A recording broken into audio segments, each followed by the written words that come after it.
Hello everyone and welcome to a new episode of the free-to-play hardcore Ironman on Runescape 3.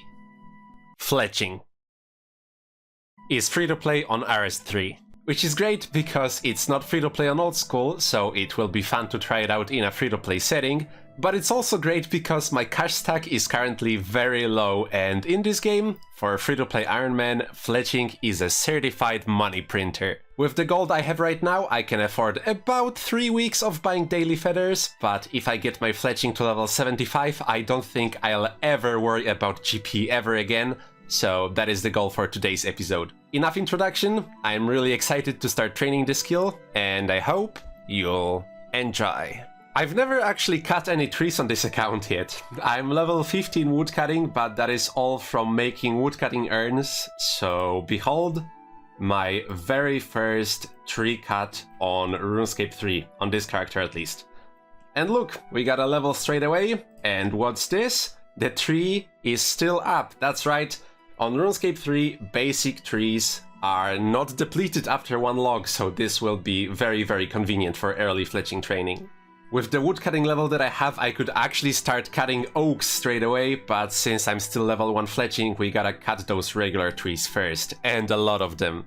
You know how gathering and production cycles go in this game, we got a full inventory of logs, so I can now craft them into some arrow shafts. I need a lot of arrow shafts, so let's get started. We get 15 arrow shafts from regular logs, and they give 5 XP each. This very lovely low-level fletching training. So with that simple loop of cut tree, make shaft established, what is there at level 75 that's so life-changing? Well, at level 75 fletching we can make rune arrows, and they sell to general stores for 153 GP each. And ever since I created this account, I tried to upkeep buying my daily feathers every day. In a couple of days I should have 350k feathers, so if I also get 350k arrow shafts and rune arrow tips, that, my friends, equals big money! And I will be set for life. 20 woodcutting, we can now cut willow logs someday. More importantly for now, however, every 10 levels we unlock a new hatchet, so at level 20 we unlocked a steel hatchet. And in my tool belt right now I have up to adamant, so every time we unlock a new hatchet it should automatically upgrade to use the better one. So for now we used an iron hatchet, but now that I cut we should be using a steel hatchet, and at level 30 it should upgrade to a mithril hatchet and so on. Hit level 10 fletching, which means I can now make unstrung shield bows, and they are double the fletching XP per log, but since I need 350k arrow shafts, we're sticking with arrow shafts and the leveling will be very slow. Level 15, so now I can cut oak logs into arrow shafts, which is great because this should speed it up a little bit, but on Oldschool every tier of logs gives you plus 15 arrow shafts when cut, so oak logs give 30, but here on RS3, oak logs give 20 arrow shafts. Every tier is just plus 5 more. Also, cutting them gives just 7.5 XP. Couldn't be easy. But hey, at least cutting oaks is a lot more AFK than regular trees. This will be level 30 fletching, which means I can go and cut willows into arrow shafts, so I'll move to that shortly, but before that I want to make sure I can leave oaks behind me forever, so we will do a little intermission and I'll get up to 30 firemaking as well. Welcome to the Yeti Town bonfire. It's a permanent fire you can cook on, although you won't get the regular bonfire bonus, or you can add logs to it to fire make, and it's the best fire making location in all of free-to-play. For some comparison, making a fire with yew logs gives 202 XP, adding yew logs to an existing bonfire gives 260 XP, and adding yew logs to the Yeti Town bonfire gives 271 XP, so if you're banking your logs, this is the best place to use them at. And yeah, going from 26 to 30 is like 2 inventories of logs, so I could have just done it where I was, but then I wouldn't be able to showcase this cozy little location, and look at it, isn't it just nice? From one scenic location to the next, these are the Rimington Willows with a nice view on the Port Sarim Church, and I will get to enjoy the view for the next few days. Willows give 25 arrow shafts per log, and they're still pretty fast to cut down, so I think I'll just stay here for the rest of the grind. Here's 50 wood cutting, and that's the level that unlocks the rune hatchet. I could add all the previous ones to my tool belt, but not this one, so let's add it right now. And now I can woodcut with maximum efficiency. A few days have passed since the beginning of the video, and I kept buying the feathers every single day, as you do. So with this purchase, we will hit 350,000 feathers.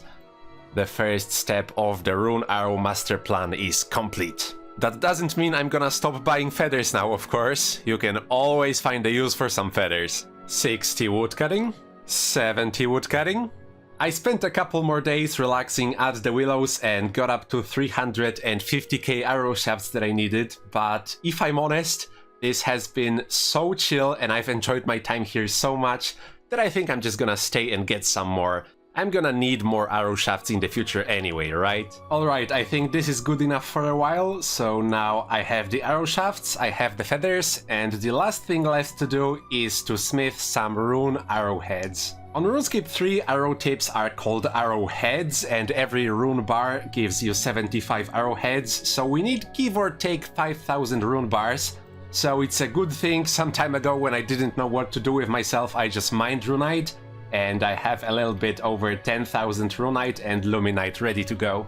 Just like with arrow shafts, I don't think there is much point in only making as much as I need right now, so might as well just make all 10,000 because I'm gonna need rune bars in the future anyway. Smelting rune bars is really fast, so even though I had 10,000 to make, I'm actually about to be done. But after smelting a little bit over 5,000 bars, I got up to level 57 smithing, and from that point onward, I started getting these messages that I managed to make one extra bar, and it turns out that from level 57 smithing onwards, you get a 10% chance to just make an extra rune bar whenever you smelt one. So what I should have done had I known this is just make some rune items to get to 57 and then smelt all my bars, because now I missed out on about 500 rune bars, but it's not that big of a deal, so it doesn't really matter in the long run. I've always been more of a glass half full kinda guy, so instead of focusing on the 500 rune bars that I missed out on, I'm gonna instead focus on the 500 rune bars that I'm gonna get from the second half of my runite. Finished making all of the rune bars, so you already know what happens now. It's time to turn around and begin making some rune arrowheads finally. I left the recorder running because I wanted to see how long it takes me to make that one set of arrowheads, and it was 36 seconds. And the most important part of that is the heat didn't drop, so I have a theory here. If I set to make a full inventory of rune arrowheads, the heat shouldn't drop at all between making new items because it should refresh when starting a new set of arrowheads. And if my theory is correct, this is like 16 minutes of AFK. Yeah, it looks like as soon as I finish making one set of rune arrowheads, it just starts making another without any input from me, and the heat is back at full, so unless I get logged out, it really looks like it's a 16-minute AFK action. Pretty cool. Hi, Preseering from the future speaking. Turns out that while this is technically 16 minutes of AFK, it's not really, and I found this out while setting my character to smith an inventory of arrowheads and going outside. When I logged back in, my character was standing like this with my inventory not fully smithed, and as it turns out, I got logged out after 10 minutes. So I asked around, and it turns out the base logout timer for RuneScape 3 is 5 minutes. If you're using Jagex Launcher, which I'm using, it's 10 minutes. And if you remember, it's additional 5 minutes, so members can stay logged in for 15 minutes and free-to-play players can stay logged in for 10. So yeah, this is not actually 16 minutes of no input AFK.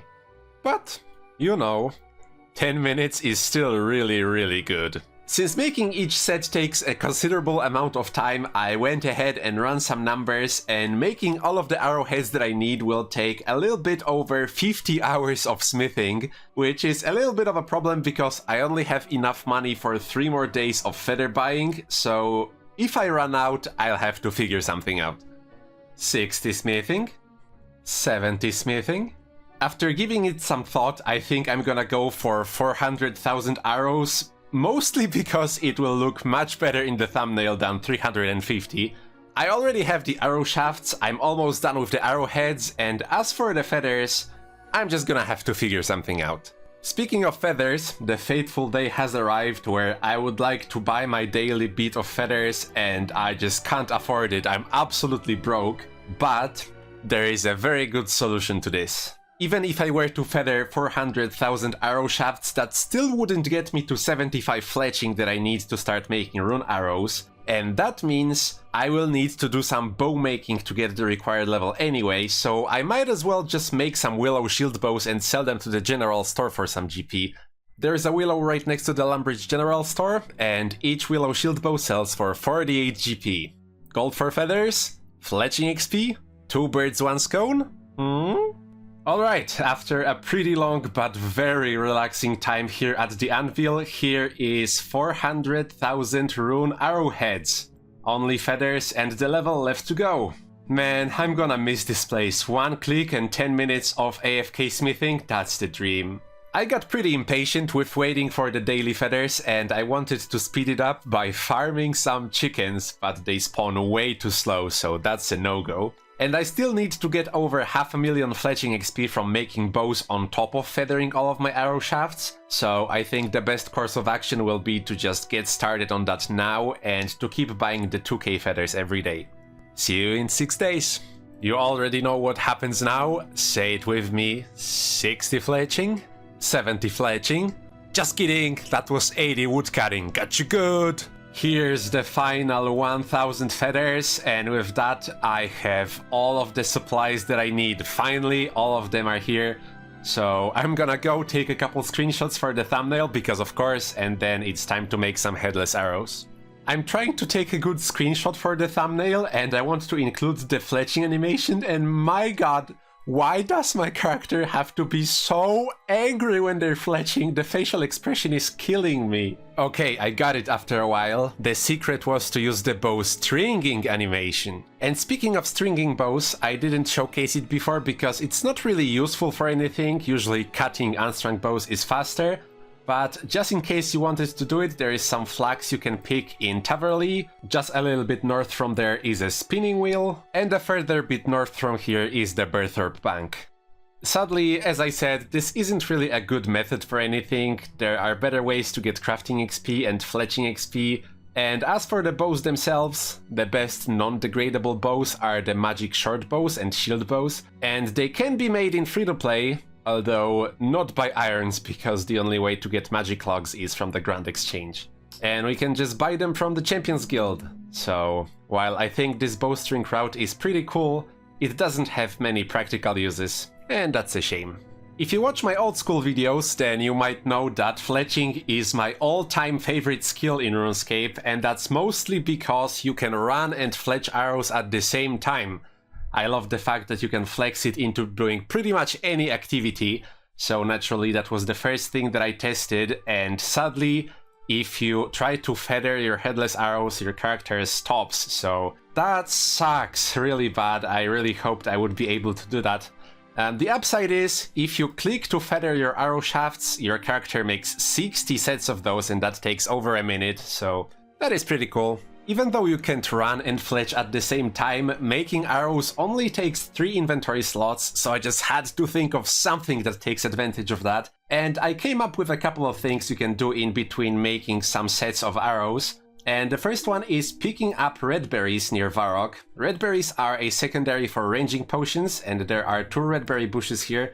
According to Wiki, they take 2 minutes to respawn, so I can fletch my arrows, and every 2 minutes just pick up 4 red berries. Another thing you could do is pick up the grapes that spawn at the Cooking Guild. They spawn every 45 seconds, but the downside is there's just one of them, so getting a full inventory would take about 20 minutes, and that's just 5000 cooking XP. That's still technically 0 time banked cooking XP, so that's nothing to scoff at, but the more obvious downside to both of these methods is the bank is pretty far, and unlike old school, running back and forth to the bank would be pure downtime because I can't fletch and run, of course. So I decided to stick with method number 3, and that is buying bottles of wine from Fortunato, not to be mistaken with jugs of wine. Bottles of wine are the highest healing food in all of free-to-play. They heal 1500 hit points if your constitution level is 60 or higher,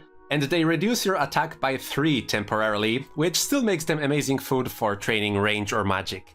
Jugs of wine that can be made via cooking only heal 875, so bottles of wine are much better.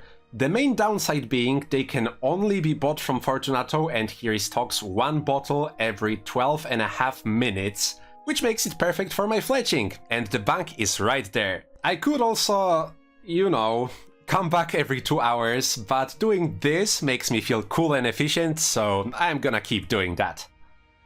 70 fletching. With this bow, I will be hitting 75 fletching. We can now finally make rune arrows, and I already have everything prepared in the inventory. Let's make the first batch. 187.5 XP each. 80 fletching. This is super quick. 90 fletching. Let's make the final rune arrows. And that is exactly 400,000 rune arrows made. So now, for the moment we've all been waiting for, let's go sell them. I said in the intro that Fletching is the money printer, and that every arrow is worth 153 gold, so I already did the math.